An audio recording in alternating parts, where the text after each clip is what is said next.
in the social segment, we'll have an interesting conversation about the schooling experience. Do our educational institutions kill the creativity of both children and adults? Now that's going to be in the social segment, so stay tuned for that.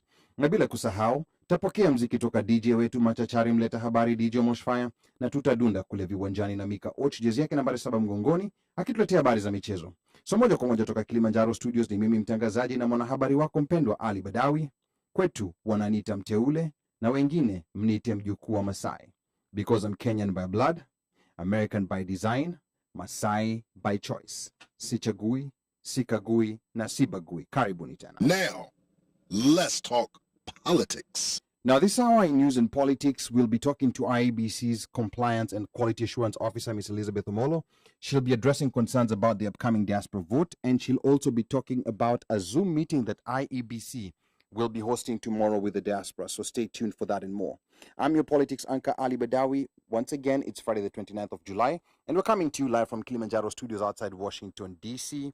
Now, please remember to subscribe to our OneMic Show YouTube channel and follow us on Instagram at OneMic Show.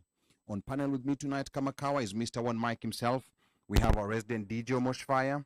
Ruth is also in studio tonight, and Micah will be joining us via the phone. And without much further ado, we are going to get started right away because we have so much to cover tonight. Now, the right to vote for Kenyans living abroad has been elusive since the promulgation of the 2010 Constitution. Now, the Independent Electoral and Boundaries Commission had previously facilitated the diaspora vote selectively only for Kenyans living within the larger East African community and in South Africa. In the upcoming election, however, in a few days, they expanded this right to Middle East nations of Qatar and the United Arab Emirates, and also in North America to the US and Canada. Now, despite a dismal turnout during the voter registration exercise earlier this year, IEBC has been preparing for diaspora Kenyans to vote in the upcoming August 9th presidential elections. Now, this being the first time for Kenyans to vote in North America, several questions still loom large amongst registered voters. Now, to help us demystify and decipher some of these concerns is IEBC's Compliance and Quality Assurance Officer, Ms. Elizabeth Omolo. Now, Elizabeth is currently in the U.S. To talk about to talk to Kenyan voters regarding the procedures and processes of the upcoming presidential election. She is also scheduled to host a Zoom meeting with Kenyans this Saturday, July the 30th, starting 8 p.m. And we're going to post that link in the comments. And then Ms. Omolo will also be meeting Kenyans at the Swahili Village in Beltsville, Maryland on Sunday the 31st of July, starting at 2 p.m. So also make a note of that. But tonight we're gonna go to Elizabeth. We really want her to give us a brief about why she's here in the US. And first wanna welcome you to the OneMic Show. Elizabeth, karibu sana ndani ya OneMic Show. Asante sana. Okay, how long have you been here? Tangu uje kutoka Kenya. I mean, are you still jet lagged? How many days have you been here? Yeah, I've been here for the last 2 days. Okay. Yes. And so far, what has been your experience in those 2 days? Like what have you been doing? Have you been maybe meeting Kenyans, communicating to Kenyans here about the voting process? Just give us a brief about your experience. Yeah, since I landed from Kenya, I've been going around. I went to the embassy. I had time to meet with the embassy staff at Washington, D.C. And thereafter, I was introduced to some Kenyans who are happy to see me come and have a discussion on the matters of election in diaspora. And right now, so many Kenyans in diaspora are on the watch, and they are waiting to see what is going to happen for this election. Since this is the first time Kenyans are having an elections in diaspora, especially in US and in Canada. Okay. Yes. All right. And what's your feel? Are Kenyans happy? Are they questioning? Are they doubting? What has been your experience so far? My experience with Kenyans is that they still have a doubt with us that the system that we use to register voters is still low turnout, and they are preparing that after this election we may have a further discussion on how we're going to improve the registration, because according to them they are saying that The states are far away from one another, and we only have an embassy in Washington, D.C. The other part is just consulate, and it cannot be able to accommodate all the Kenyans. So it is important for IEBC to come up with another strategy that will involve all of them, because they are willing to vote, and they say, according to their analysis, they are saying they carry 4% of the economy to the Kenyan, and they have a vote for the Kenyans. So they have to decide who to take the presidential, or who to become their leader, and who will manage their resources, because they work hard and take money home. So they feel that something needs to be done further by IEBC. Okay, all Yes. right. Thank you so much, and I want to welcome our listeners here, our viewers. Slewed Worker Makawa, karibu sana. We welcome you, Washeken Irangu. Thank you for tuning in. Rasvik, karibu sana. Rasvik ashaanza kurusha cheche pale, anauliza hii mambo ya Venezuela. Ebu fafanua. And let's actually get out of Venezuela. You know, like there's a lot of information on the news, you know, like coming in, you know, like casting doubt on IEBC's preparedness, you know, like operationally, and there's a lot of noise, you know, that's coming in. Now, you being from the inside, just try to clean that up for us. Is IEBC prepared for this election? Because some of this information that's coming in is casting a lot of doubt, and that's why, you know, we have people like Rasvik here asking about Venezuela. So Elizabeth. Yes, I want to assure all the Kenyans in diaspora that IEBC is very ready for the elections. And I think this is the first time we are having transparent elections, because we started our planning immediately after 2018. We have had an acting CEO who has been working hard, and then he was confirmed in March this year. Okay. And we Remind us who that is. Mr. Marjan, Hussein Marjan. Okay. Okay, we had also 2 commissioners and the chairman, Mr. The Professor Gulie, and we can tell you that they were planning the plan they had. It was uninterrupted, because they had a whole time to plan for the election. They started early planning. They ensured that everything is put into its place. And as we talk right now, 90% of the materials are ready in the counties. Training has already taken place. Okay. We are finalizing on the clerk this week, training of clerical officials this week, and distribution of other materials that are so essential for voting. They are already in the counties, and the only thing that we are now preparing to take to the counties and the constituencies is the ballot papers, which are already now almost half of it is arrived, and we are continuing to receive more from the printer, from the diaspora, where it is being printed, and it will be there on time.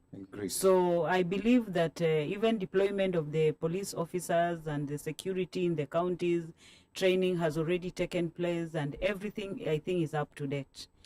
Okay. So we believe that everything will be catered for Okay, asante before sana. 9th election, before 9th August. All right, so Yes. we're talking to IEBC Compliance and Quality Assurance Officer, Ms. Elizabeth Omolo. I want to take this opportunity to also introduce the rest of my panel. We have OmoshFaya on one side. We have Ruth on this other side. Ruth, you've been following this conversation, so salimia watazamaji and tell us, you know, like what you think so far of what Ms. Omolo has been speaking about IEBC's preparedness. Ruth. Habari yenu. Wow, that is That's a good interesting. start. That's a good start. That's a good start. That's a good start. Omosh is like, what did she just do? Anyway, I'm so happy to be back. I know I had said I'll be out this weekend, but why are you here? I love you guys more. Oh, Okay. Oh, that's good. That is so sweet. But I'm glad to be back, and I'm glad to be here for this topic. I'm glad to meet Elizabeth. I've been working behind the scenes to kind of get the word out with Ali and other people. And I know by now you should be receiving WhatsApp messages and links about the Zoom meeting tomorrow, which I'm encouraging everybody to tune into. I think my question is, and I think you've already experienced it, people telling you the states are so far from each other. If you only have one polling center in DC and another one in Canada, it's almost like not worth it coming out here to have us vote, because someone from California will not come to DC just to vote, because it's a lot of money just to travel. And right now, summer travel is so expensive. Let's not even talk about what's happening in the world right now. So I'm glad that you've noticed that, that, and this is feedback you can give. But I would want us to talk about what does it mean for us in the diaspora to participate in elections in Kenya. So from the from the word go. So yes, Kenyans can vote from the diaspora. Then what does IBC do? What's IBC's mandate to do to make it happen? Okay, you are asking them. Come again. Okay. So once tumeambiwa, Kenyans can vote. Yes. From wherever they are. It doesn't have to be the US, right? It could be Europe. It could be Asia, other countries in Africa. Remember, we can vote now. What does now IEBC do now, like to make it possible for us to vote? Okay. As I said earlier, that this was a trial, the first attempt to have voting in the diaspora, especially in US and UK, Canada, the countries with the differences. Yeah. Like it's not like an Africa. So what IBC has done is that let's have voting done at the embassy, Kenyan embassy. Okay. Yes, but it happens that in US we have one embassy but two consulates. That is in LA and in New York. But in Canada we have two voting polling station that we are going to use. In UK is only one. And as you see, most Kenyans are segregated in different states.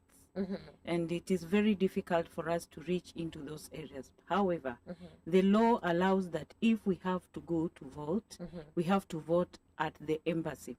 But that one is not, it is not casted in the stones. We still have another chance that immediately after these elections, the Kenyans living in diaspora will have to engage IBC so that we can be able to see if the laws can be able to be changed, so that in the coming election in 2027, every Kenyan living in diaspora is given a chance to have a vote wherever they are, regardless of going to the embassy. But this is a discussion that should be brought in and passed through the parliament, so that it will be able to accommodate the situation the way it is. But now this will depend with you, because after this election we normally have what is called post-election evaluation reports. And under these evaluation reports, it is one of the things that we have to get a report from the diaspora and the opinion on what you people think. And then from this one, we are going to generate what will come after in 2027. Okay, so it's good to know, but I did not know that the law only allows us to vote at the embassy. Yes. But now it's up to us to basically advocate that we can vote from wherever we are. Yes. Then this can be included, this will be included in the report after post-election evaluation report. Yes. Okay, it's good to know. Yeah, now that idea of like Kenyans having to vote in the embassy is an issue that we discussed extensively here with when Ms. Joyce Kwam was in studio here. And when you speak to some of the political players back in Kenya, or even just some legal experts, they're challenging that position. And IBC has been challenged quite a few times in court. Sometimes they win, sometimes they lose.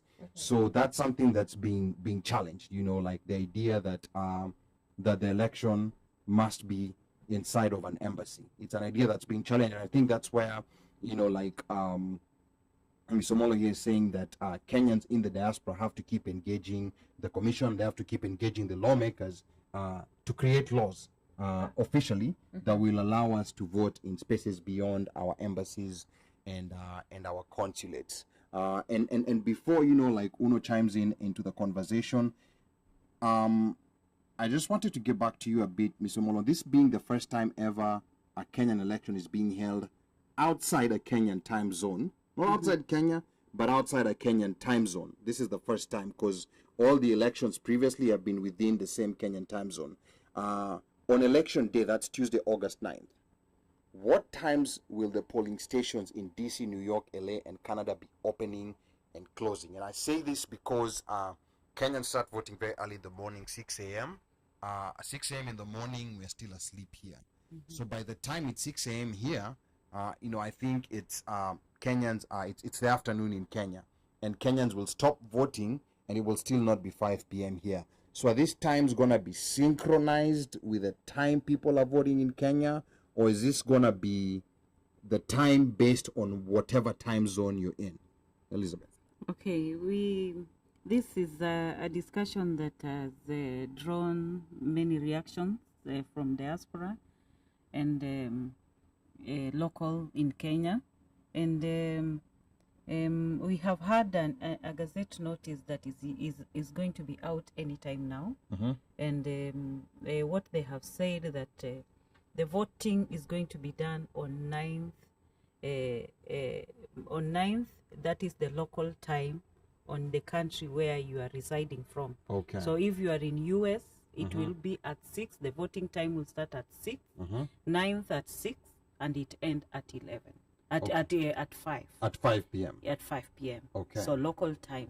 Okay. Yes. So local time 6 a.m. to 5 p.m. Yes. Yes, Micah. I want to add on to that question. In the U.S., we have close to 4 different time zones, and I know this.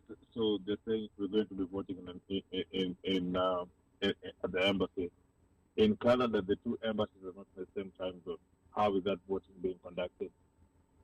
Okay, it will. You see, in every polling station, whether in Canada or in US or everywhere, we have a PO, and a PO is going to start the voting depending on the 6 in the morning. And what's a PO for those people who don't know? Presiding officer, who is the boss of the polling station, is going to open the polling station at 6 local time. Okay. Whether they have the times difference, it will be at 6 the local time. Okay. Yes. So that means, you know, like when we stop voting here in DC, people in LA will still be voting until it's 6 on their until it's 5 on their time. side. Yes. Okay. Yes. All right. Very well answered. I have a question after that. Yeah, sure.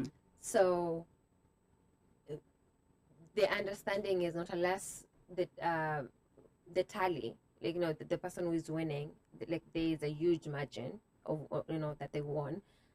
At what point do you say, okay, we need to make sure that all votes, Kenya and abroad, are counted? Yes, you know, we have 7 days. The voting will start on 9. Okay. From 9th to the end of 7 days, I believe everywhere will have done voting. So you're not announcing results until 7 days are over? Yes. No, immediately we receive all the votes from different places and different countries. That is when we can announce the winner. But within 7 days, I believe, even if we have the different time zones, all countries will have finished the voting. Yeah, and I think to add on to what Elizabeth is saying, this is one of the new additions to our Kenyan constitution. I have to say, you know, like our constitution, people like bashing it, but it's very advanced. You know, like there are so many places that don't have these checks and balances. And these are some of the conflicts that we were having. Remember, we had violence in 2007 because there was no guardrails. You know, so here the constitution has clearly said we're giving IEBC enough time, but there's a limit. You have up to 7 days to get everything together. I mean, it doesn't mean it cannot be announced within 24 hours. Am I correct on that? Yes. Yeah, so it can be announced within 24 hours. It can be announced after 7 days. Within 7 days. Within 7 days. Yes. So you have to be patient and wait. So IEBC has been given that leeway to do whatever they think they need to do in order to be able to give, you know, like the winner within that time. Uno.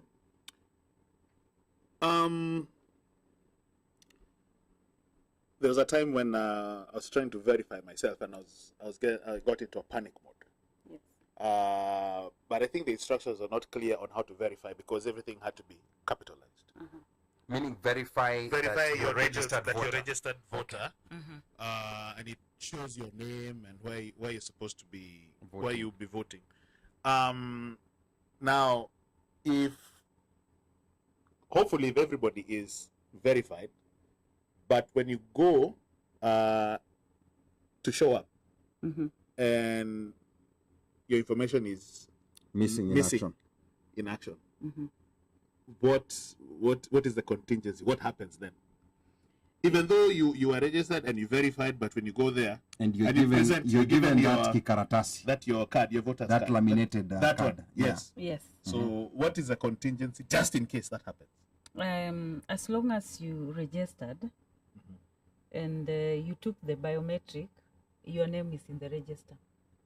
And even if it was missing the time we were doing the verification exercise, I may assume that maybe the data was not updated in our master register. But if we check here, we find that your name is missing, we have our master register where we can call through. We have a calling center that it's set up at the Bomas of Kenya, so where we can still check the name and be able to get it. But I doubt, because they have a backup register that will enable you to vote. Okay. Yes, we have a backup. Okay. Yes. So I think there's actually a link where you can go online before you show up to the polling station, where you can go and just verify your details. Yes. Yeah. So I think it's important for people to do that. Yes. Because in this case, we have people who are traveling to come and vote. So it's just gonna be important. No. When you arrive at the polling station, that one the PU will take care of that. Okay. As long as you registered, you are in the kit. The data cannot get lost. Okay. If it misses in the kit, there's a way we can get through. You can go back and check. Yes, you can check. And the reason this question comes up is because we've had people turned away in Kenya. You know, like we've had this happen in previous elections where people show up to a polling station, and sometimes you don't know the backstory of what really happened, whether they really registered or if they just showed up without registering. There are people who are registered under that old system before the new register, I think, came up in 2011, 2012. There are people who registered in the election of 2007.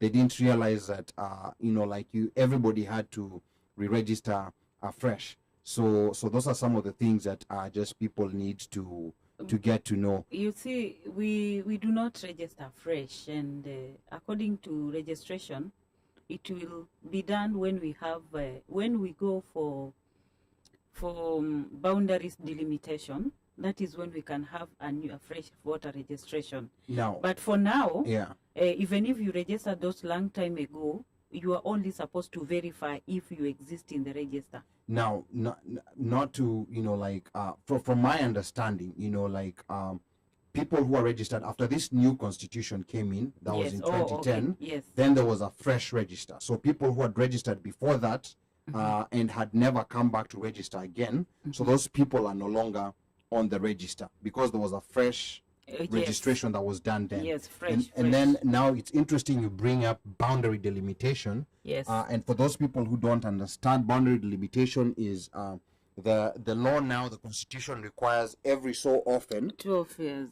It's 12 years. Yes. Yeah, it's within 12 years that IEBC reviews the boundaries. Like in the US, it's called, I don't want to use the word gerrymandering. Redistricting. It's called redistricting. Yeah, it's called redistricting. Yeah, so it's a kind of redistricting based on how people have moved, based on the population. And when that process happens, guess what happens? The current register is purged and everybody has to go back in and register fresh. So that's very important to note. The register is what? Is purged. Okay. Yeah. With a roar. I know you don't understand some of these advanced English words, but it's okay. We're gonna teach you. I guess. We're gonna teach you. But that's something very important for people to understand, and this is gonna be happening after this immediately. election. Yes. So people will have to register. Even the people who already registered, you have to register again. So the more important reason why we need more polling, more registration centers And to in be the US. and to be clear, it's when everything has been sorted out. Meaning, if let's say, for example, there's a challenge, then if it's thrown out, okay, pretty much when a new president is sworn in, Yeah. then the process will start. So the process is not based on when a president is being sworn in. It's based on a number of years. Number of Okay, years. so Yeah. 12 years. So 12 years, doesn't Yeah. matter whether there's a president or not. Yeah. This is the first time we are doing it. Yeah. Right. We shall be doing it for the first time For- since for the new IBC was- constitution, yeah. Yes. So when it's 12 years has been 2022. Yes. 2022. Yeah. So we are doing it in 2023. Oh, okay. Yeah. So 2023. Yeah. Yes. So what Okay, that got it, means got it, is got for it. the next election or for upcoming referenda, Mm-hmm. everybody got to register again. Okay. Yeah. I have So- a question. Mhm. And this is the same question. I like that someone is asking it, which means then this information is not everybody has this information. Why can't we register and vote electronically? If we can pay KRA online, we can vote online as well. Now, let me say there's a caveat for me. KRA information is not safe. That's just me. But anyway, why can we not? Yeah. I've said at the beginning, this is just a trial. Okay. We are going to come up with alternative. We have a trial and see what is most suitable. Okay. As you understand, Kenyans, they will always have a dispute on issues like online. You know, when we do online, you know it. We can have almost a county in diaspora alone. It can fit a county if we put all the diasporas. That's Kenyans, true. Yeah. we It's a can lot have of them. yes, it can give birth to a county. Mm-hmm. So this is something that it needs to be. We engage in it and see what will work for us. Okay. Yes, what will work for us, and that one can only be done by you people raising up and come up with the ways you want to be reached, because IBC is open and it is it can accommodate anything that will come up so long as the law is changed, because that is the way where we are going, and we believe it will work by that time. Okay. Yes. Okay. All right. Yeah. And I think that's also another conversation that we extensively had with Miss Joyce Ekwam when she was here in studio. And there was a dispute, you know, like whether this can legally be done or not. And this, I think, these are the good cases that need to be taken to the courts and end up for the Supreme Court to give a ruling on this. If there's no, because currently there's no particular law There is that allows for online registration. And I want to remind all the listeners that you tuned into the Politics Hour of the OneMic show. We are discussing diaspora voting procedures for the upcoming Kenyan presidential elections. And in studio with us tonight is IEBC Compliance and Quality Assurance Officer, Ms. Elizabeth Omolo. Now, Ms. Omolo is scheduled to host a Zoom meeting with Kenyans this Saturday, July the 30th, starting 8 p.m. Please check the comments. I have pinned that link. You know, stay with that link. Make sure you're there tomorrow, 8 p.m. Mark your calendar. And any questions you have, you can directly ask Ms. Omolo on that link. She will also be meeting Kenyans at the Swahili Village in Beltsville, Maryland on Sunday the 31st of July, starting at 2 p.m. So I want you to also make a note of that, you know, for those who want to enjoy some nyama choma nini 2 p.m. And even if you're living not far away, uko Delaware, uko Pennsylvania. How is that not far away? That's not too far away. So Ali, is this a benchmarking for us to Super. sit and be marked on the bench, and IBC will sponsor? No, it's your chance to talk. It's your chance to talk directly to an IBC official. IBC wananunua nyama. Okay, I'm gonna let Elizabeth answer that question. One more question. Because, If she answers that yeah, one. ngoja kwanza answer your question ya nyama, and then we'll go to this question. Yeah, it will depend. It will depend. Yes. Okay. Also, we'll see her after class. So basically, you know, you want to come to find out. And also, I want to remind the listeners that later in the hour, we'll be talking about the role of electoral observers and political party agents. I saw Pablo already has a question about agents. Yes. So I want you to stay tuned for that. And then please remember to share our live stream. This live stream that we have, I keep Very telling important. you, please, you know, like go on your timelines. The best thing that you can do is share it on your timeline so that other people can get to join in on this conversation. And we're also active on both Instagram and YouTube, still slowly growing there. So please follow, subscribe, and keep spreading the word. But before we continue, Mike, please tell us what we have in store later tonight in the social segment. Do schools kill skill, creativity? Shule. Yeah.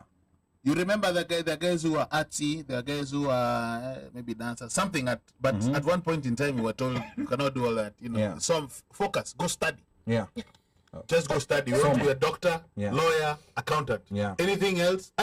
Even if you want to tinker with a moti, when you mechanic, unafanya nini? Yeah. Or you want to be a DJ. Those are sins. That's a sin. Ama kwa na occupation. dread unaambiwa utaleta upana, in Jesus' name we rebuke that. Yeah. Yes. Yeah. So people So like the schools, DJ Fire. Yeah, DJ Omosh can give us his experience on how How he I was was allowed. rebuked. How How he was allowed to become a DJ by his parents. Imagine. Or how he was rebuked. We're talking about the 1970s here, so he has to tell us. Imagine Yeah. they don't know.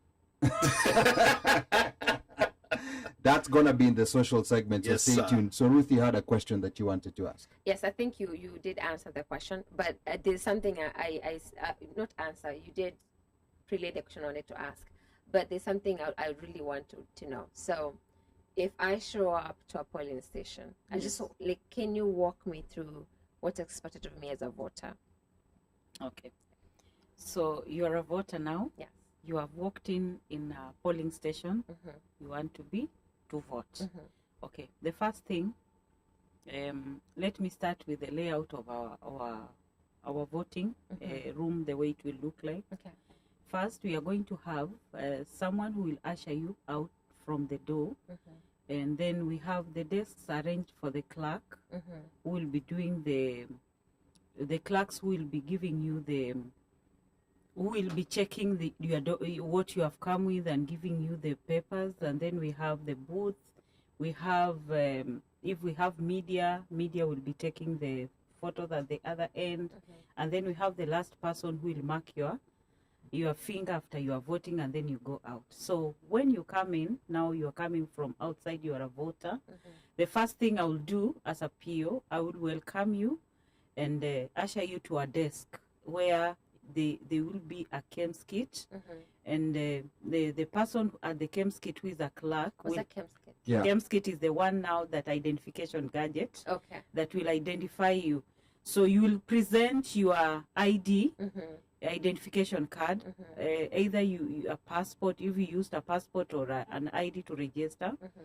So once you have identified, you'll place your finger at the scanner. Mm-hmm. The scanner will scan your finger. Once it scans out, Mm-hmm. the information, the biometric, will pop up. Okay. So and once it pop up, the clerk will, the polling clerk will check to see what is your ID number and your face is the same as the one that has popped out. Okay. Once it's certified that you are the one, he will hand you over to the next clerk. And on those, the clerks will be sitting along. They will be around 3 or 4. Okay. They will be having the ballot papers booklet.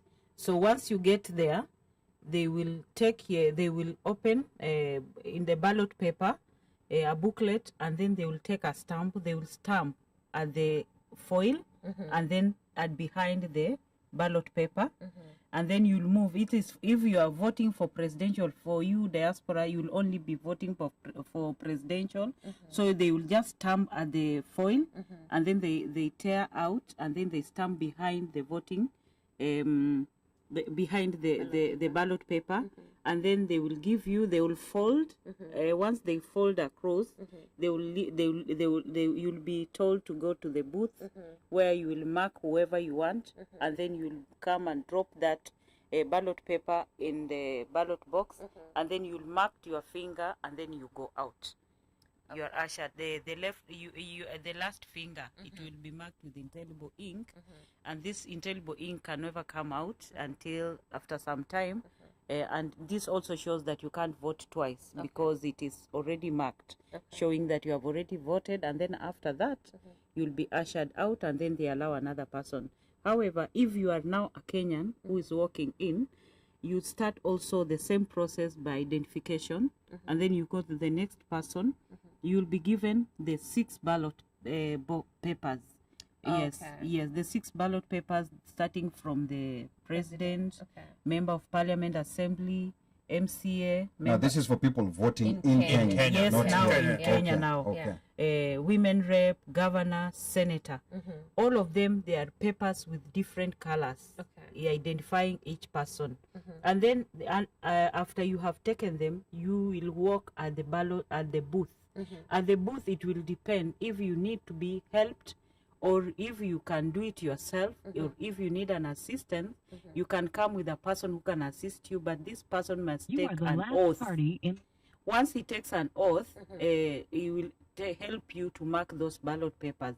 If not, the returning office, the polling, the PO will take you to will help you to mark the paper, and then ask you to drop each paper according to the color of the paper, according to the lid of the ballot boxes. And then thereafter, you'll be told to go out, and you'll be marked, and then you go out. That is the process on how the voting outlay will be. Okay. Okay. That's good to know. All right, and I think this is very important for a lot of people who are going to be coming to vote, are going to be voting in a Kenyan election for the first time. Yes. So when you tell people that we're going to be marking your pinky finger with ink, some people are going to be like, oh, why are you doing that? Because this is something that they're not used to seeing in American elections, which is where most people here have had experience in voting. So I think it's important for people to note that this is normal procedure, in a Kenyan election, so that you don't vote twice. Like once you're seen with that mark on your finger, it's known that you already voted, and sorry, you can't come back and vote again. So very interesting. Now, we've also had about election observers and political party agents. Pablo was asking that question earlier. Now, what's the difference between these two groups of people, and what are their roles in the polling places here in the diaspora? Let me start with election agents. The political party agents. Yes, political party agents.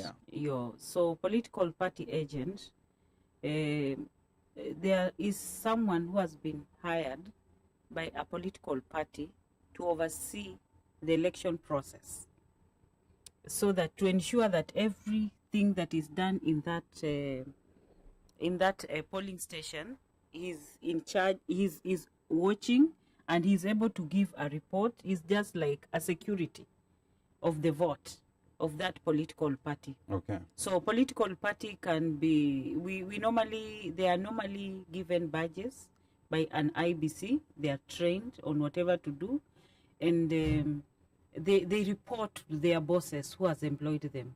Sometimes we can have an independent person who is able. We can hire also an agent who will be there to oversee the elections. Okay. So they will be walking along from the beginning.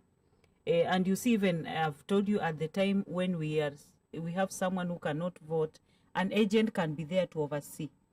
An agent plays the big role in ensuring that everything they do is, they will have, at the end, they will have to sign the form to ensure that even the vote casting and the vote counting was done well. So they will have to sign the form to ascertain, because a form which is not signed by the agent, it means it is disputed.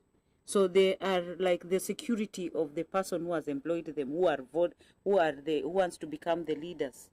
They are the security. So they keep watch of the votes. So quick question, does IBC already know who these agents are? Like here in the diaspora, in the DC polling station, for example, does IBC, if I show up and just say I'm an agent, will you allow me in there, or how does IBC identify who's an agent and who's just like a secret agent? No, they normally apply, and it is upon the political party to appoint someone who will be overseeing the election for, like, let me say, if it is Azmio and UDA, they will have their own agents here. Okay. And they must have been approved and trained by IEBC.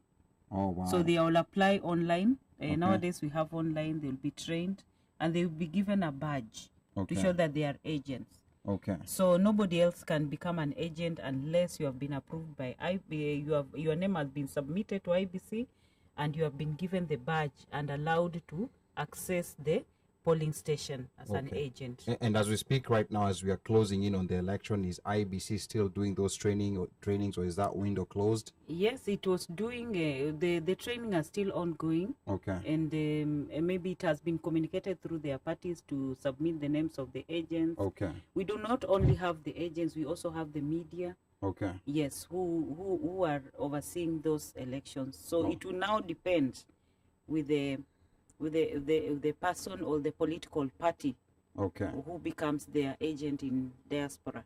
Okay, that's Yes. very interesting. What about now? What's the difference with election observers? Who are those, and what do they do? What are they going to be doing in our polling stations here in the diaspora? Election observers are accredited by other election management bodies. We can have election observer coming from European Union. We can have them coming from United Nations. We can have some coming from other election bodies like in US here. We can have other coming from different countries. What they normally do, they come to, they work, they are looking at the law, and they are looking at what we are doing. Are we doing the correct thing? So they will work with us from the beginning until the end. Even during preparation, we have had them coming to observe. During referendum, they are there. During by-election, they are there. So they work with us so that at the end of the election, we shall have a post-election evaluation report, and election observers will be able to prepare a report identifying the gaps they have noticed during elections. So these ones are accredited, and the body identifies, and then they apply. Nowadays we have the link which is done online, and once you apply on it, you are given a badge. When you come in, you will go to any station that you want. You'll walk in, you'll go to, and you'll be able to make a report. And these reports are very important during the time of, it cannot be complete for post-election evaluation report without observers reports. Yes, because they are all over the country, and even here, I know there are some will be doing observing in this country. Okay, in good. This polling station in Washington, D.C. Okay, good. Very interesting. And Pablo here is asking, I know the law says one cannot have campaign or have campaign materials near the polling station. How will the IEBC ensure that that's adhered to? And have they engaged local police, FBI, Secret Service at the embassies, or have they brought in Kenya police? That's Pablo there. I know there's communication that has been done. The campaign materials will end by 6th of this month, of August. Okay.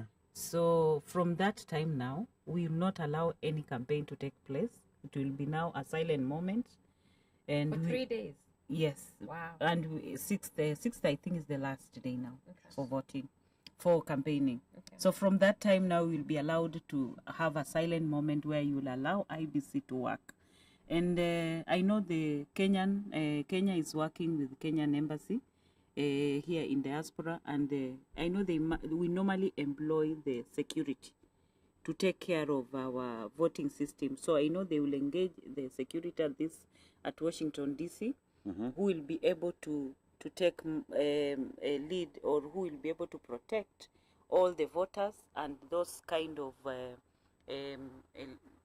political parties who will campaign at the polling station. And I think this also represents another very big cultural difference when it comes to voting between Kenya and the U.S.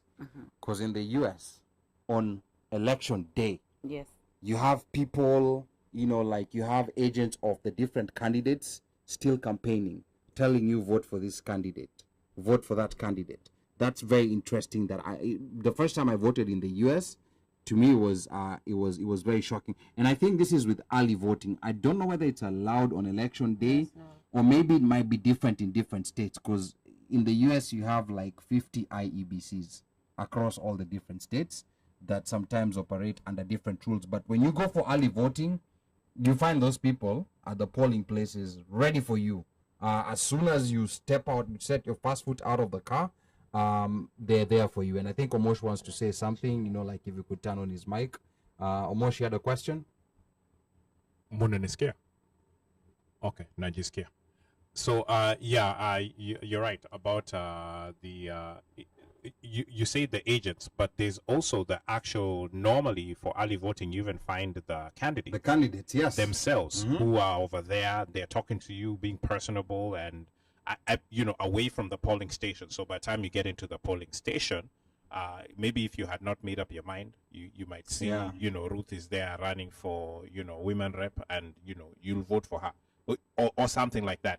I've always found it interesting, and I've always thought in my mind it's a violation of some sort, but I guess it's not. I can't remember if they actually do it during election day, because, man, That would be so chaotic. this early voting has spoiled us.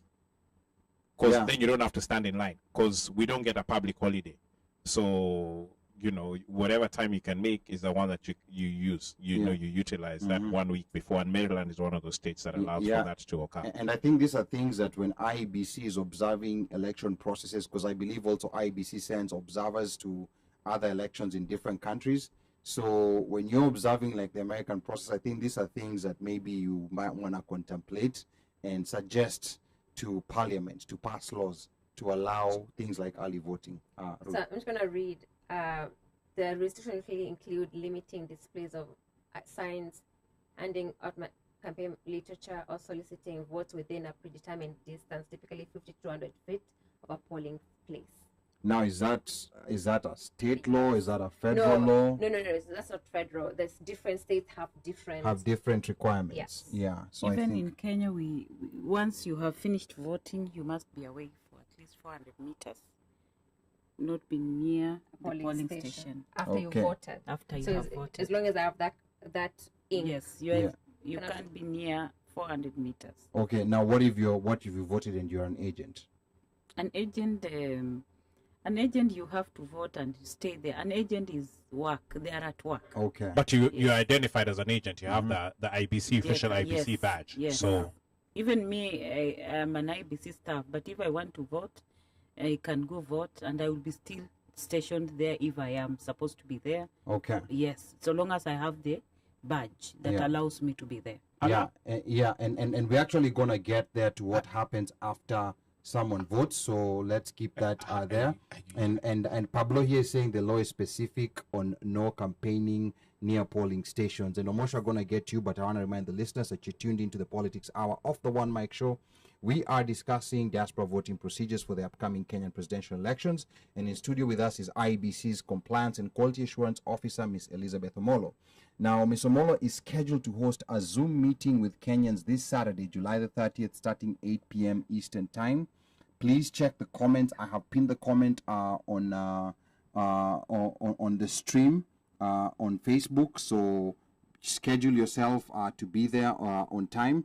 And she'll also be meeting Kenyans at the Swahili Village in Beltsville, Maryland on Sunday, the 31st of July, starting at 2 p.m. Now, there were questions that came up on whether IEBC will be buying nyama for Kenyans who are coming there to ask questions. I guess you'll just have to be there to find out. Depend. You'll have to be there to find out. There's no other way of knowing, because Elizabeth here was non-committal. So just show up to find out if you're going to be bought for nyama, but be prepared to buy your own nyama also at the same time. And later in the hour, as we conclude, we are going to talk about the future of diaspora voting. So stay tuned for that. Then please remember to share our live stream and like our Facebook page. We are also active on both Instagram and YouTube, so please follow, subscribe, share, keep spreading the word. But before we go to the home stretch, I don't know whether Micah is still on. We're having issues with his line. In sports, I think we're going to be talking about, the Commonwealth Games, which have started. Team Kenya, rugby, there's a few events that have started swimming. That's what we're going to be talking about in the sports segment. Real quick, Uno, remind us, social segment. What are we going to be talking about? Do schools kill creativity? Okay, do schools kill creativity? Very simple If you're topic. a student, if you're, group of good schools. you see? Yeah. Creativity was killed over there. Yeah, that's a product of killed creativity, but that's gonna be in the social segment. Yes. So I want you to stay tuned. And Ruth, you had a question that you wanted to bring in. No, I just wanted to read on, but you already read on Pablo, that the law is specific on no campaigning near polling stations. But I'd like to know the specific. Is it federal? Is it across all states? Is that a federal law? Or is it? I do want to think state. that I know each state has its own laws, but I do want to think that there is something across board, because like that's what I've always known, that you cannot be near a polling station and campaign. Yeah, but how many states have you voted in? There's well, Maryland. knowing her, she's Yeah. voted in Virginia, DC, Maryland, Boston, Massachusetts, But you see that's New York, yeah. all that coast ukikuja chini mpaka Yeah, hapa. but now you see the important thing is with this America, that's one thing that I've learned in the US. You go to other states and you find some very weird things that you never expected. You go to some places, you find that easy farasi. If you go to Amish country, farasi has a right of way on the Yep. road. Like if it's Yep. pushing that Yeah, the horse. card. The Yes. baggage. Baggage. It's pulling the Yeah, baggage, it yes. has a right of way on the road, and to me that's something very shocking, and that's just one hour, like 1 hour 10 minutes from where I live in Amish County in Pennsylvania. So that's why even with these elections, you'll find some very weird laws when you go to different places. I would assume, my assumption, Yeah. hypothetically, would be assume it's a State driven. They're State mostly driven. state Yeah. driven. simply because you remember how the red states have really been trying to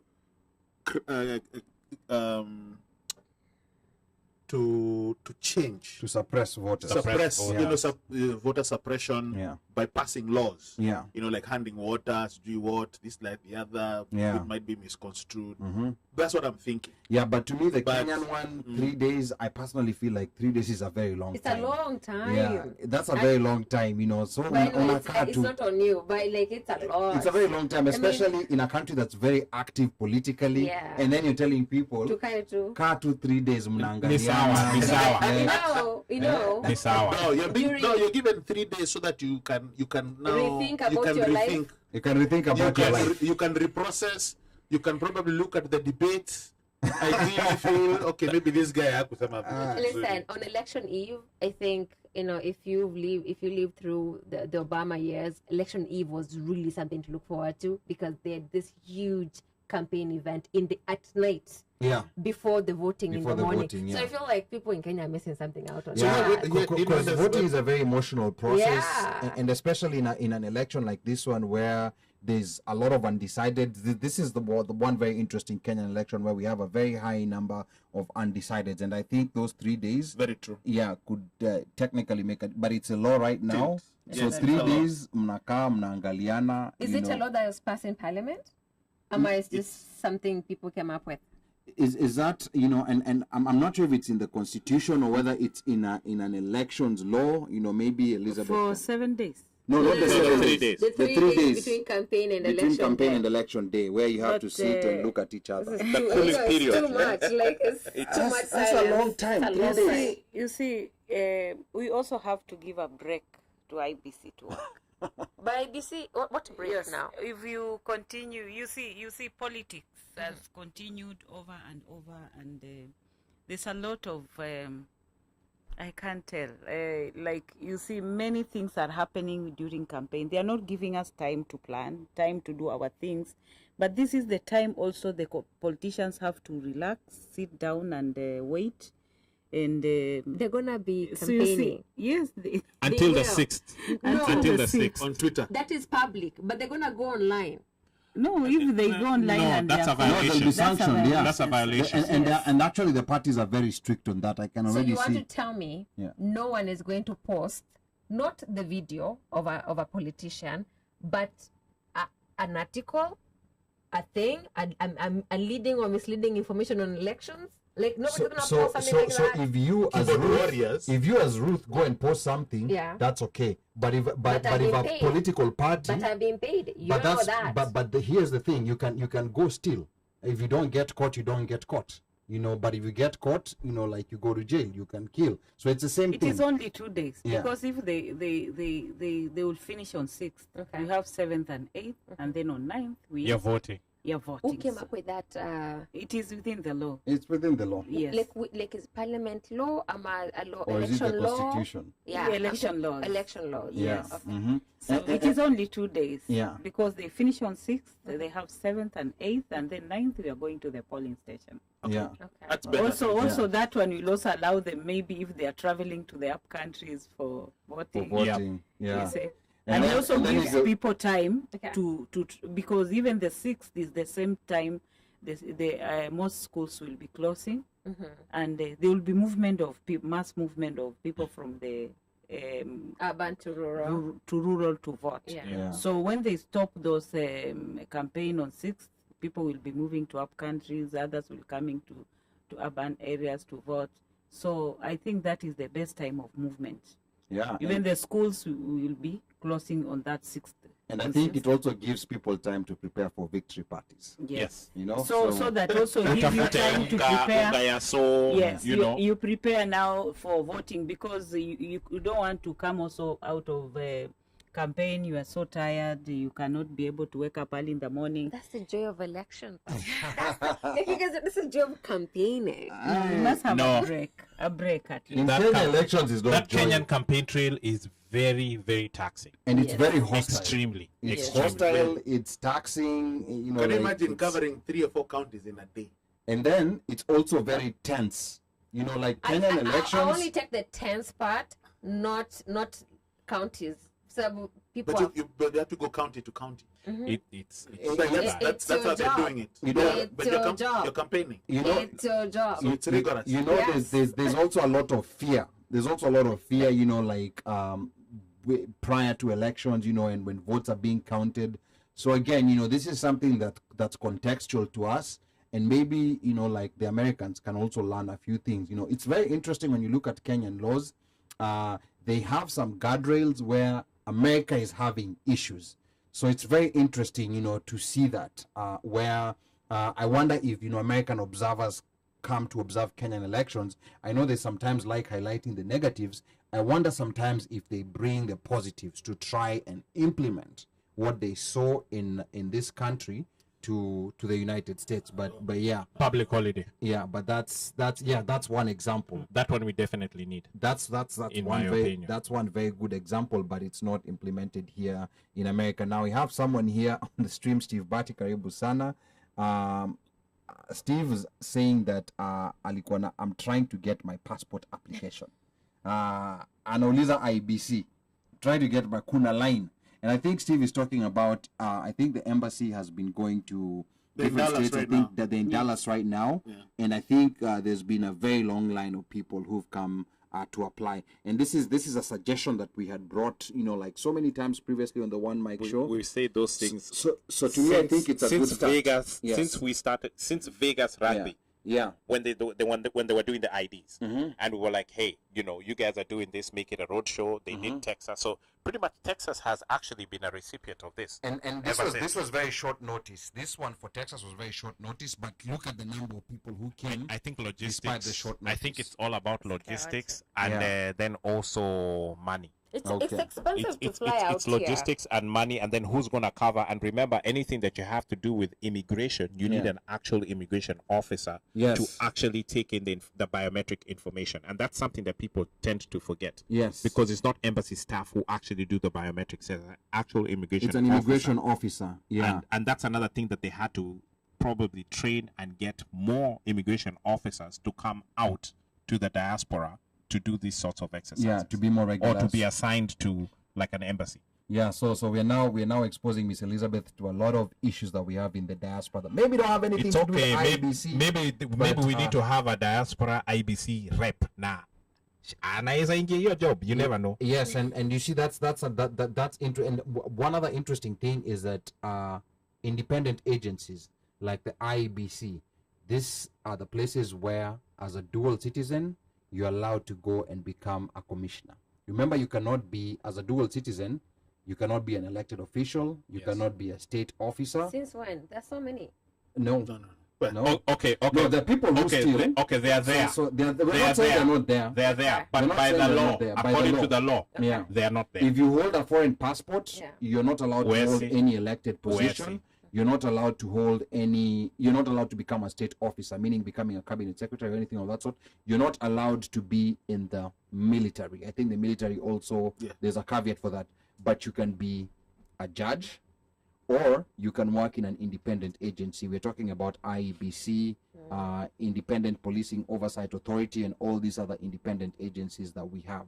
But we're still fighting to try to have the diaspora be able to participate in the elections, as candidates, because we're also looking for our own candidates. The law as it's written right now will not even allow us to have our own candidates if we wanted to have our own representative, because the only people who will be able to vie are people who do not have, like a second passport, who only have Kenyan citizenship. Or at what was that caveat that even if you're holding it on the day of, was it the day of election or something, you had to drop?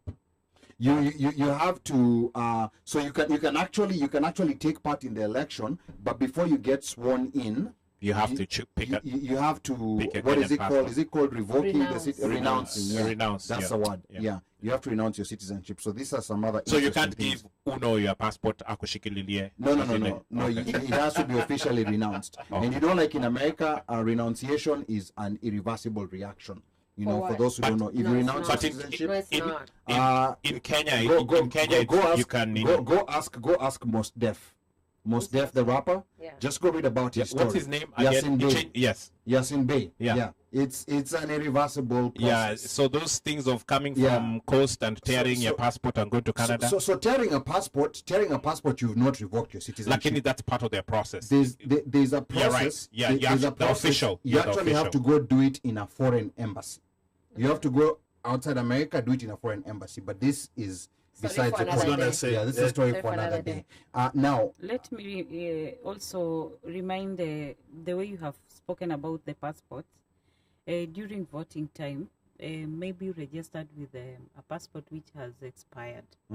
And when you are coming to vote now, during identification, you need to carry those two passports, the expired passport and the new passport. Okay.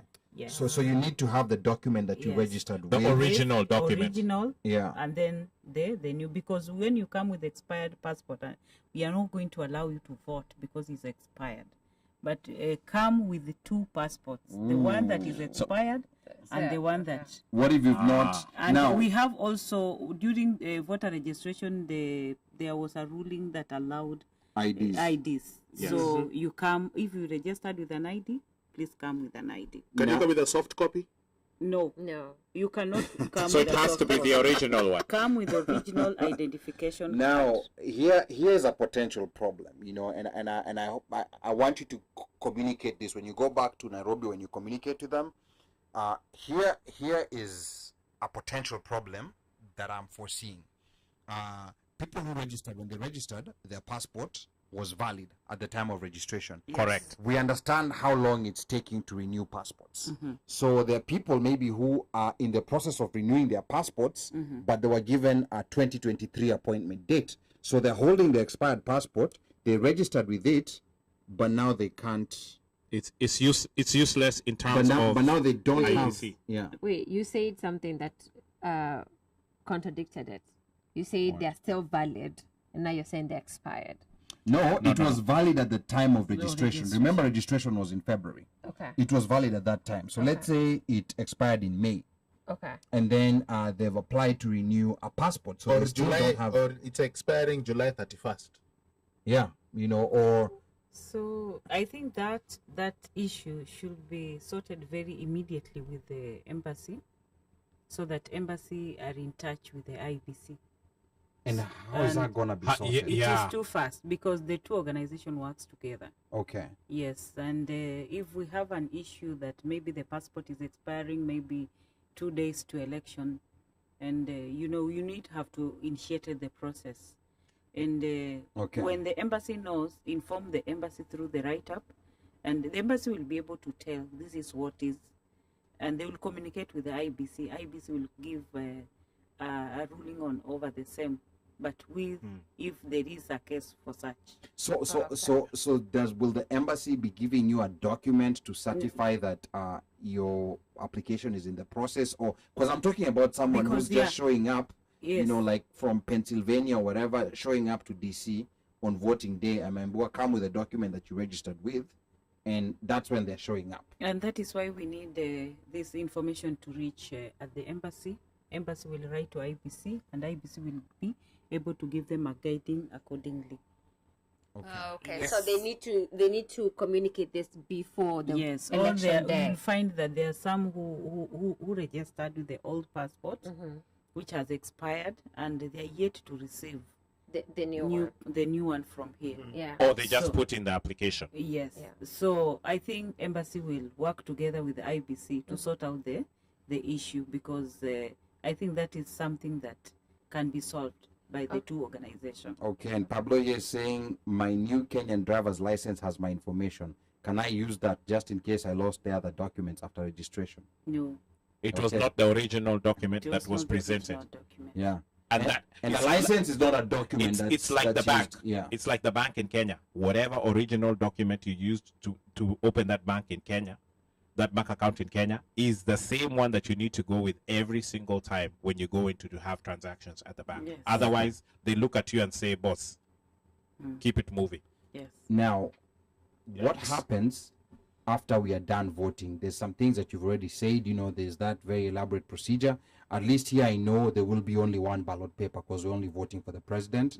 So that will be easy. So there are those steps that you have to go through during voting, and then there's that ink that they're going to paint on your finger. So once they paint that ink on your finger, what happens from there in terms of, okay, you have to leave the polling station, and then the counting process, you know, like tell us, you know, like what happens. We normally see on TV, but, you know, like polling stations where people are announcing, showing, you know, like, do ballot hapa, this has 10, 20. So what's going to happen out here? Because this is the first time that people are experiencing it in the diaspora. Okay. So immediately voting has been done. Remember, during we have a pre-election, pre-voting. The pre-voting is where I told you that we need to have the presiding officer going around to ensure that everything is in place. So during that time, he has to ensure that the ballot boxes is sealed before the voting is done. And once it is sealed, it is recorded. Those seals, we have 5 seals. So at the middle we have 2, and at the edge, at the other end. That's the ballot boxes. Yes, the ballot boxes. They put each. They will seal with what? With a seal, and those seals have serial numbers that are recorded in day poll diary. So in day poll diary, it is everything that is done during the voting, it is recorded there. Okay.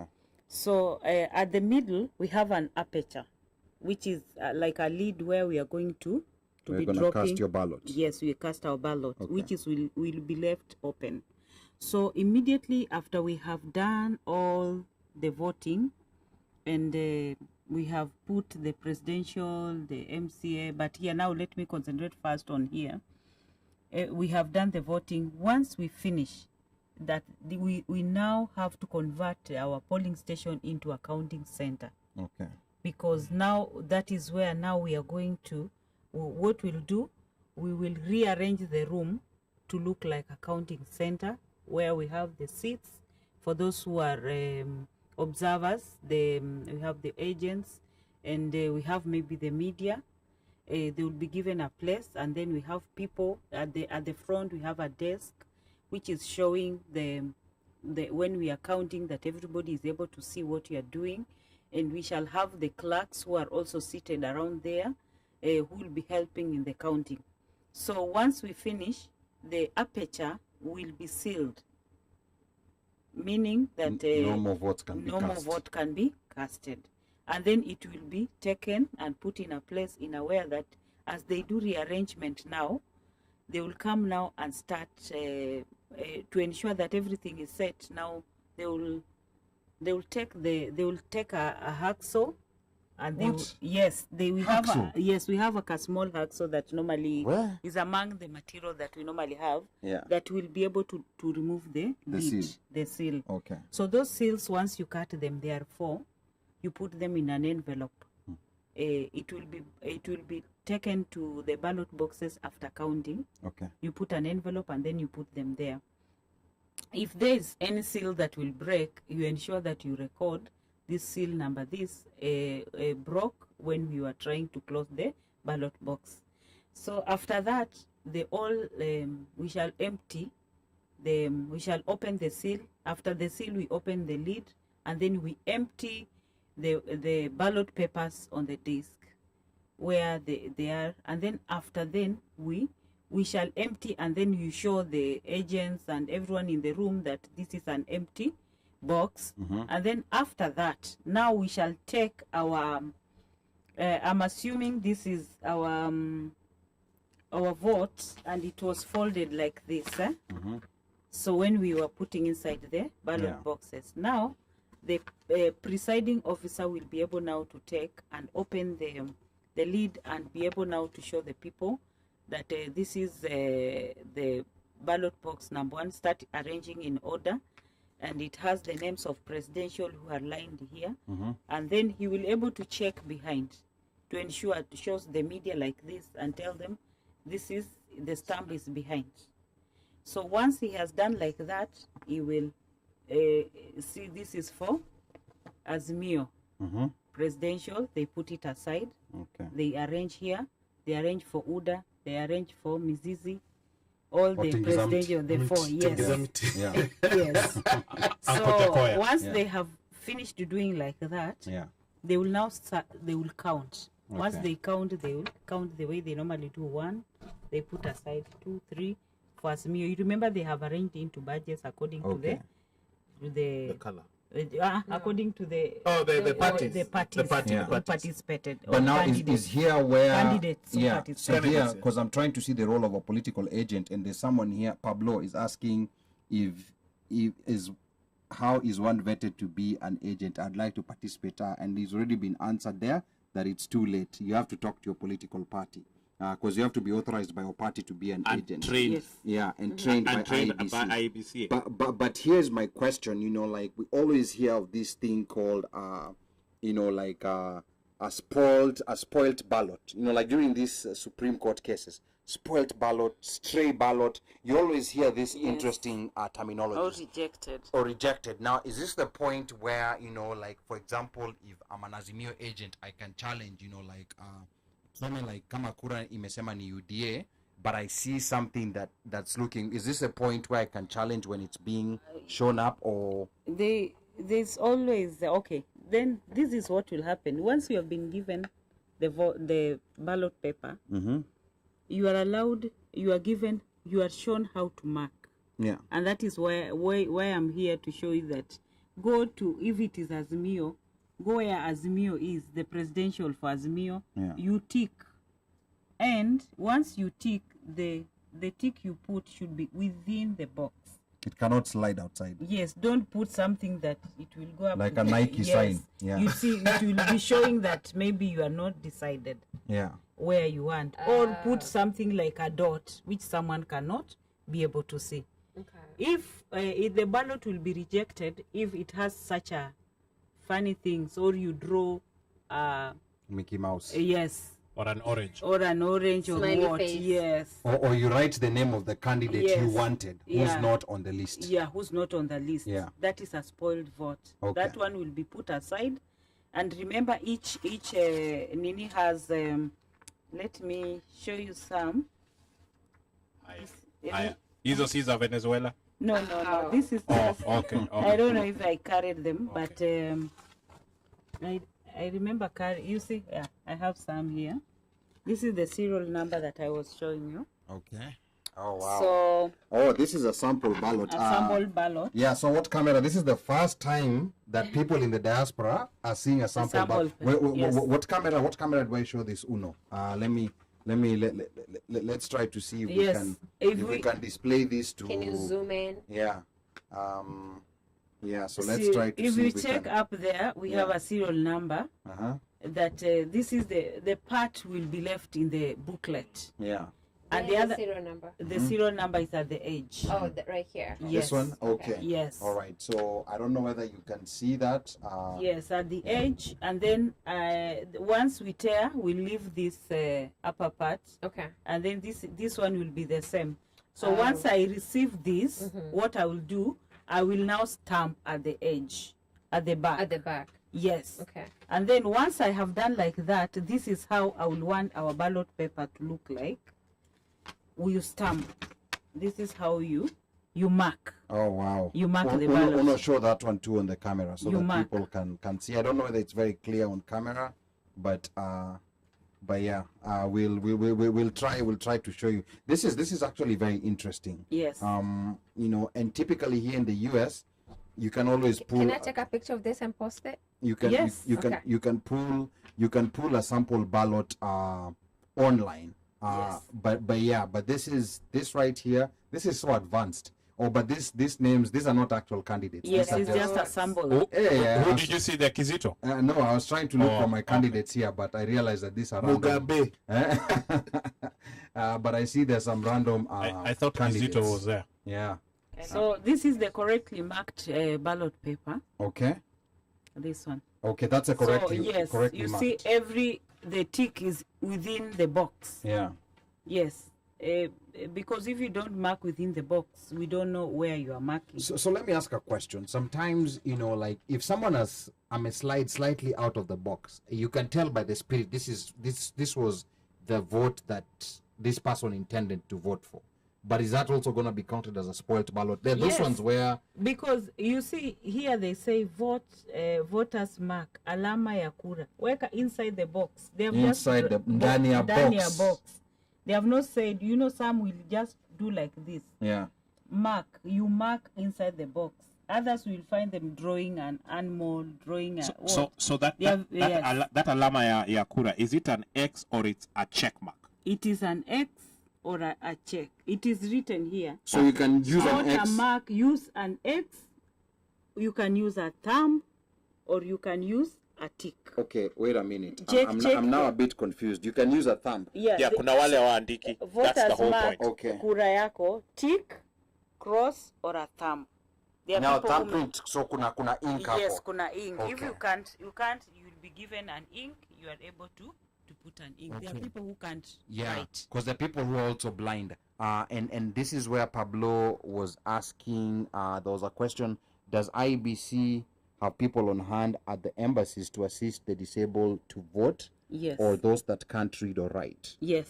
Okay. There are people. There are Okay. people, and I've told you that a presiding officer will be able to assist. Mm. If the person didn't come with an assistant. If the person came with an assistant, they will be given a form to fill to allow them to assist, because this is something that is so confidential. Okay. Yes, but it will be done if it is the presiding officer.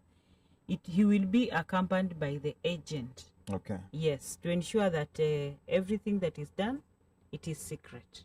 Okay. All Yes. right. And a lot of questions are coming here. So yes, but if you are accompanied, you take an oath of secrecy. So we have the form for oath of secrecy Okay. to ensure that whatever you are taking, it is secret, and you are not compelling that person to vote for vote this way someone or else. that way. Yes. Okay.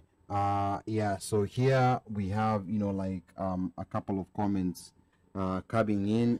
Pablo again is saying, are those samples originals? Ali so excited ni kama amepewa candy. Yes, of course. This is like candy. This is the first time people in the diaspora are seeing a sample Yeah, ballot. no one has seen it. No one anywhere. has seen this Hakuna anywhere. mtu ameiona. Yeah, no one has seen this. This is anywhere. breaking That's why you have news. to tune in This to is the One break, Mic in show. fact, hii ni tangazo. Hebu tell him ni tangazo. Tell him ni tangazo. Tangazo. But now Ken Paul is asking, what day are we voting? Same day as Kenya. I think this question was answered. It's the same date, August the same 9th. time, whatever time zone you're in, it's whatever time that it will be in that area. And then Slay alikuwa anasema hapa, please show Pablo Nzengu so that he doesn't draw trees. Yes. We know some people are going to be drawing trees. Tena si trees hizi za kupanda, ni trees zile za Zawajakoya. I don't want to say who it is. Yeah, uncle. Yeah. Uncle Jakoya. But now let me see. So has the IEBC shared these samples with the voters? That's an interesting question. I mean, they're doing that right now with us over here. I believe at this one, home. I'm using it for training. Okay. So because I want you to understand what will happen. Okay. And that is what the work of voter educators. When they go out, Mm-hmm. they will take you through all those processes so that voters may understand. Yeah. So come that day, they will be able to understand how they do their work. Okay. So here I'm today here to help you understand what will be done on the 9th of August. Oh, thank you. And you're doing a very good job so far. Linda Stewart is saying, with the corruption in Kenya, I don't think you should post it. This is how skeptical Kenyans are when it comes to this. So she thinks that somebody is going to be able to manipulate this, and then there's suspicion even on training material. Kuna sampuli. Yeah. Surely. And then let me see what other questions we have here. Now, there was someone who was asking whether these sample ballots are available online. I think it was Slay. Do we have this on available IBC's? online? No, it is a training tool. It's a training tool. So it's Yes. not on IBC's website. No, we don't put, but it is used as a training tool Yeah. when we okay. go to the field. And Yeah. and this was part of the voter education that was happening In Kenya. prior to Yes. as part of the leading Even up to it is happening registration, even right? now. Okay. Yes. Okay, all right, yeah, so good. Yeah, and Pablo is further saying, someone may go to River Road and make samples. No. Those This one has no features. Those samples are The a serial samples, number. you see, when you check out the sample I've given you, they have written inside a sample. Okay. So there's no way we can use, but a real ballot paper has many features. Okay. It's just like money. Tamper-proof features. Yes. Okay. That cannot no one can be able to produce in River Road. Okay. So what I was explaining, immediately you have okay. Immediately you have marked the paper and everything. Counting has started. Once we finish, there is a form that is called Form 34A. So this Form 34A, it is where the presiding officer will be able now to fill. And this form, it is for presidential. Now I'm discussing the issue on... and this was the controversial form that was Yes. in the news, Yes. like in the last election. Yes, in the last election, between Form 34As and Bs. Yeah. Yes, Okay. the Form 34As. So in this Form 34A, the arrow is going to not the arrow, the presiding officer at your polling station now at Washington DC is going to fill that form. Okay. And that form is it has some areas that he needs to complete. Form 34A. Yes. Yeah. In that form, I wanted to go through it and. Oh, so you need to use it? Yes. Okay. Let her go through it. Yeah. You can follow her. Oh, okay. Yeah. Okay. Okay. So in this form, he's going to fill the serial number, the name of the polling station, the ward, constituency.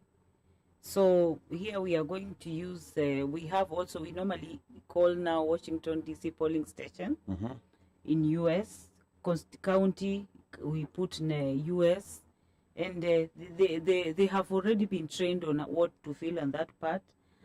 The number of,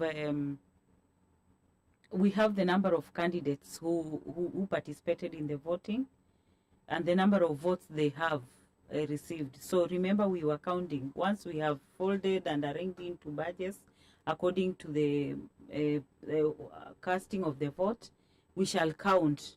We shall be counting one. If it is for Azimio, we start one. We go to UDA, we go to the other one. And then after that, we record now the number of votes.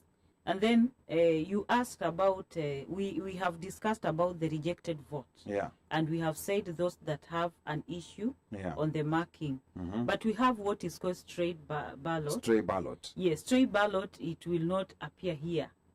It will appear in Kenya.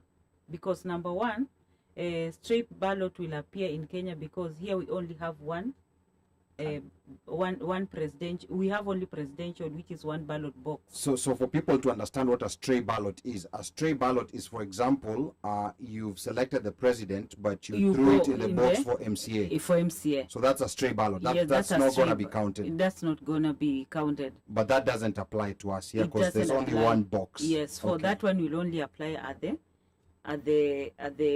Kenya. Okay. So after that, we are going to have the total number of registered voters. If we say in DC we had 250, you see, this is total number of votes that was casted. Yeah. So from all the candidates, the 4 candidates that are there, and then we put the total at the end. And then after that, we have the total number of the voters in the polling station that were registered. If it's 250, we shall put 250.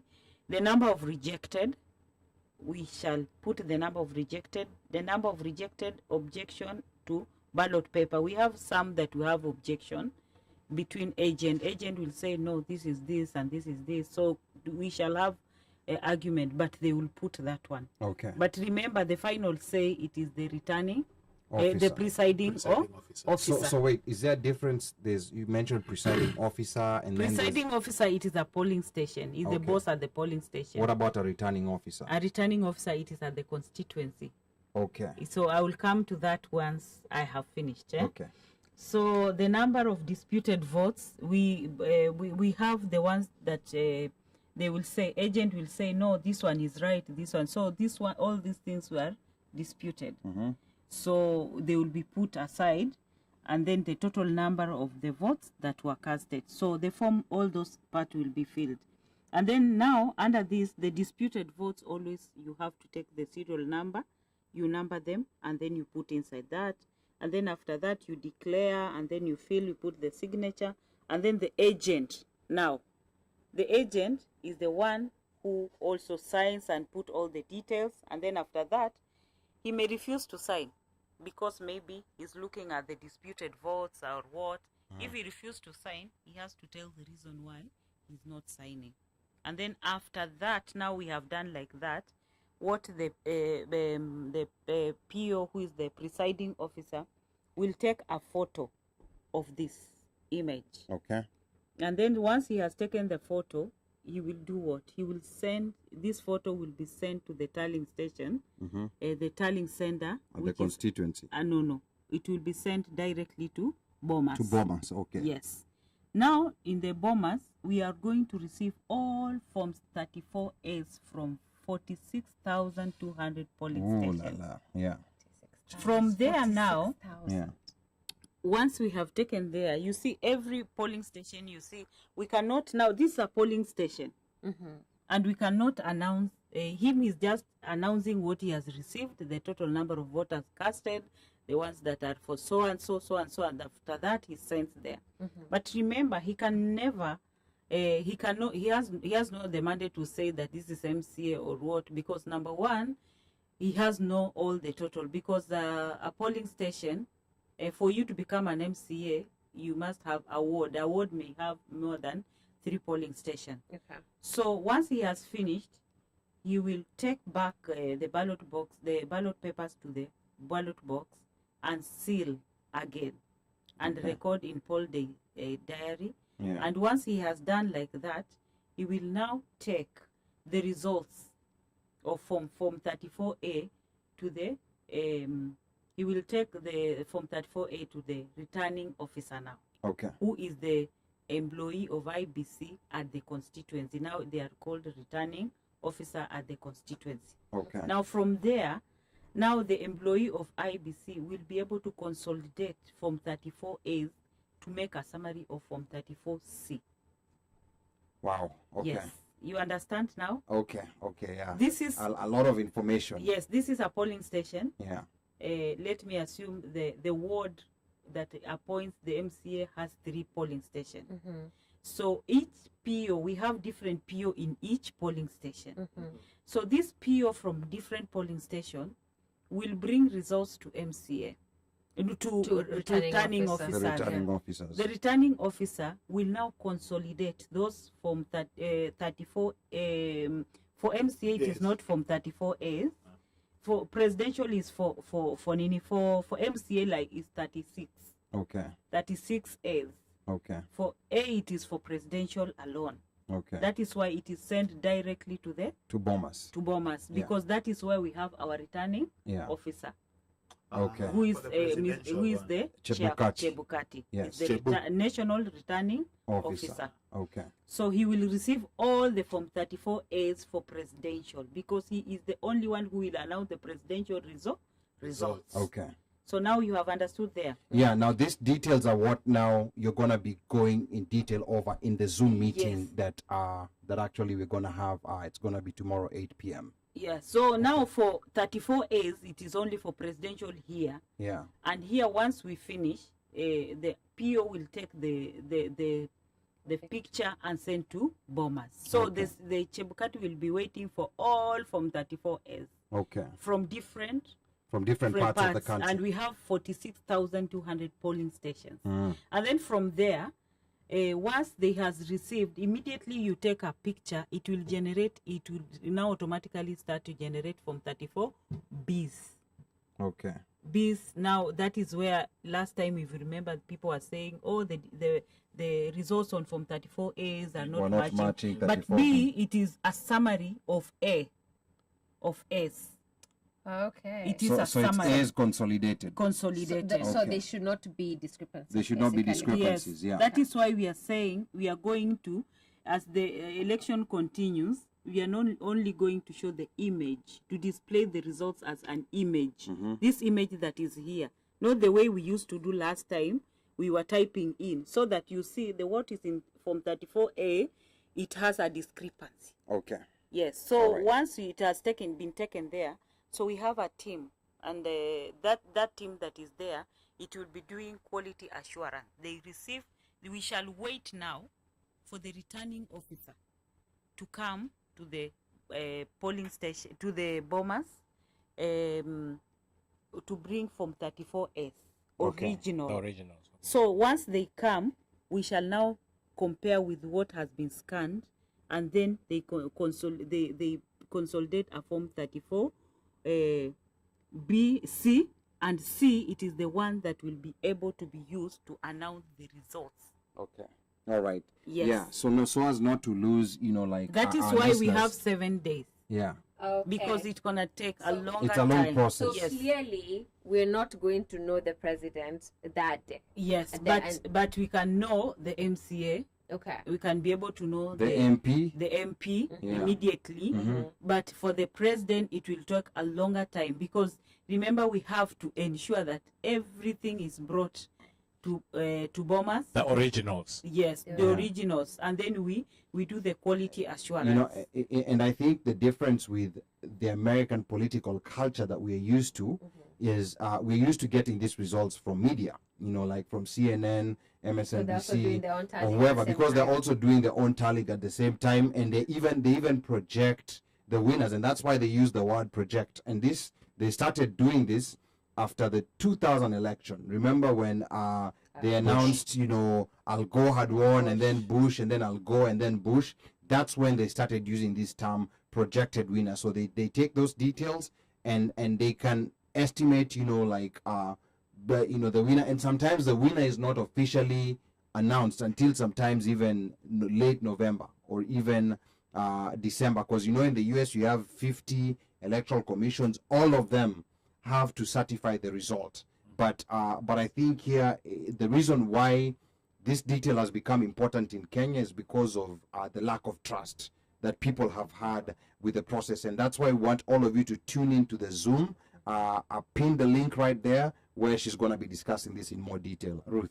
So we're just taking a break to kind of talk about other things because we don't want to lose people. The information we're giving is so good, but it's so much that we don't want to lose people listening in. So we want to kind of answer their question as we go. Then you can go on to the next point. So does the IEBC have standby substitute in case of eventualities, or voting will be stopped in case of an emergency? So say the PO gets sick or something happens to, or is kidnapped. Things happening, emergencies. What happens at polling station? We have a deputy presiding officer. Okay. Yes. So polling will Will still Will go on. continue. Will Yeah. continue. Oh, okay, so that's good. Yeah. The other thing is someone is just remarking that we need to move to a digital way of doing things because it's such a long process. So someone says, Sam Pablo asks are IEBC officials allowed to have personal gadgets at the polling stations, e.g. cell phones, just in case we start seeing materials being shared on WhatsApp? For you to be in a polling station as an IPC staff, you must be one who have been, not everybody is allowed. Okay. But for me, I can just walk in case I've been given to do what we call backstopping, to ensure the processes, to ensure that the security, just walking around collecting some data and seeing where we can help. But not everybody is allowed to be there. Okay. They are specific. Most of our staff, remember IBC, we have our own field staff, and they are at the constituency who will be the returning officer. They have already been they are staff, but now they have been given the role of the returning officer at the constituency. So they are playing a role. Okay. Yes, they are not idle. They are playing a role. But for the headquarters staff, most of us, we are at the bombers, where we are the tallying center, assigned some responsibility or waiting for those results to come, and some are in the diaspora. So we are so few that we cannot be all over. What about the polling clerks? The polling clerks have been employed for a period of time, and like around 9 to 10 days, and they have been sworn in. They have been trained. Even right now, as we say, most of them are being trained this week, and then they will be given the mandate now to manage the elections. Okay. Yes. So they know how to conduct themselves with a cell phone and things like we don't want things leaking. The cell phones are not allowed. Okay. They are not allowed during that time. In Okay. fact, they switch off and they pay attention to the process. the Okay. process. So at this point, I want to say, with that said, this is it for the News and Politics Hour. There's still going to be a session tomorrow. And I want to thank, the panel for the candid contribution, and of course, Ms. Elizabeth Omolo. But we want you to stay tuned for more coming up. Don't forget that Elizabeth Omolo is scheduled to host a Zoom meeting with Kenyans this Saturday, July the 30th, starting 8 p.m. Eastern Time. Please check the comments below. I've posted it. I posted the Zoom link there, and I've pinned it. So just make sure 8 p.m. tomorrow, whatever plans you had, that's enough time to, come in and ask your questions, listen up to what's being said, and also, have a chance to go out. So 8 p.m. is early enough. We made sure. And she'll also be meeting Kenyans at Swahili Village in Beltsville, Maryland, on Sunday, 31st of July, starting 2 p.m. So make a note of that. Quick question. We're really running out of time. Not a question, just a comment. You will most likely be receiving WhatsApp messages about the Zoom call tomorrow. Please share it as wide as possible. You can copy what we have on the show's page tonight, or you can forward the link you'll be getting on your WhatsApp messages. Okay. Before we go away, Uno, remind listeners social segment. We still have a social segment. Do schools kill creativity? Okay. Yes. So want you to keep it locked and stay tuned. And please remember to share our live stream, like our Facebook page, to those streaming on YouTube. This is the point where we say goodbye, but you can still join us on our Facebook live stream because we're going to continue streaming. Please remember to like, subscribe, and follow us on all our social media handles. And before we go, Elizabeth, is there maybe anything that you want to say that maybe we might have missed out? No, I think there are so many things we are here to discuss, but for education purpose about voting. But since we are in diaspora, I think we have covered almost everything. Okay. And what I just want to say that let's take voting to be serious, diaspora people. I know it is hard for you to spend a penny to come, but remember how much you send home. Yes. Yes, how much you send home. It is upon you now. Remember that for one to be elected a leader, to be a president, he must have at least 50% plus one. Yeah. Maybe you are one vote. You are the plus one. You are the plus one. Who will make your candidate? Yes, who will make your candidate to win. Okay. So please come out in large number. Come and vote. There's still chance and room for improvement, and IEBC is not ending on 9th. We shall open doors for ensuring that everybody in diaspora has been given a chance to vote. Okay. So remember, your vote, it is your future. So come and vote. All right. Thank you so much, Ms. Omolo. You will see her tomorrow again on Zoom, 8 p.m. We've posted the link. Mimi ni mtangazaji wenu Ali Badawy, aka Mjukuu wa Masai, and you're still tuned in to the OneMic show. Ladies and gentlemen, mabibi na mabwana, this is still an on-call presentation of the OneMic show. Remember, tell a friend to tell a friend to tell a friend that the People's Kamukunji is about to be in full effect. DJ Machachari Budabos, this time you arrived late. Twende kazi.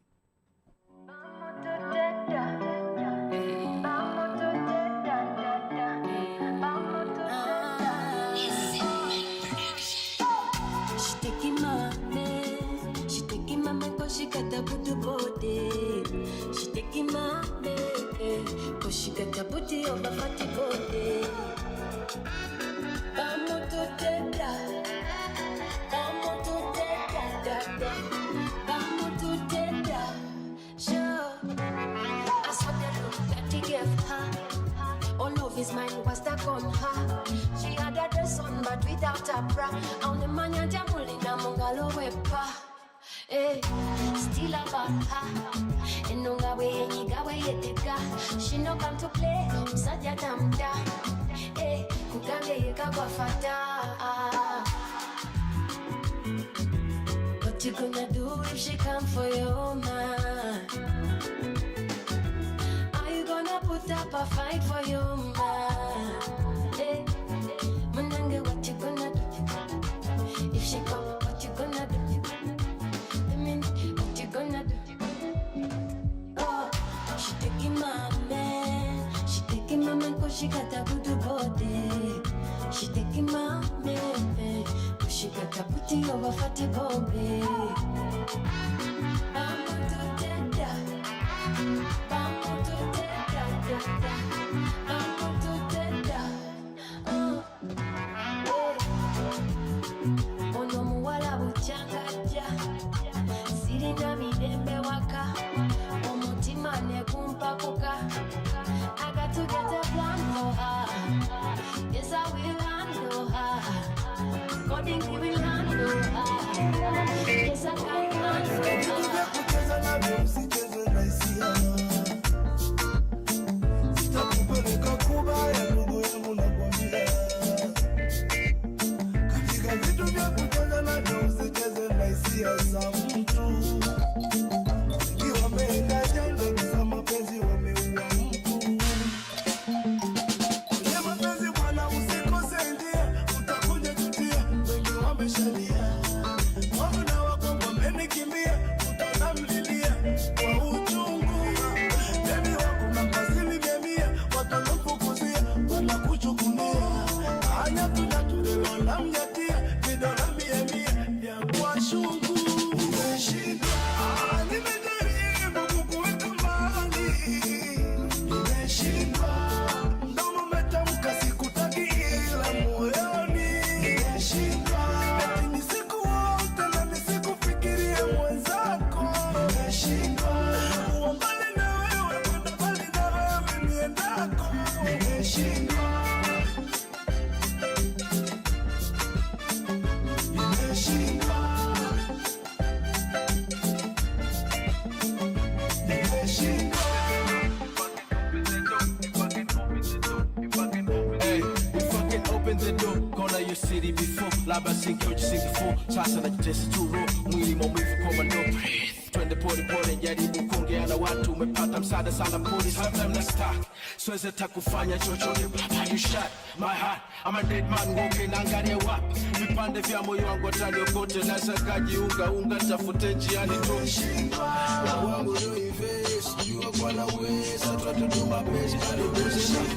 Tafanya kila kitu kupendeza we, na paka wewe ungaina pesa za bana.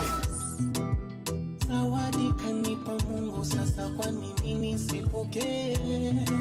zawadi ya kiyoyozi palipo joto baridi unipepe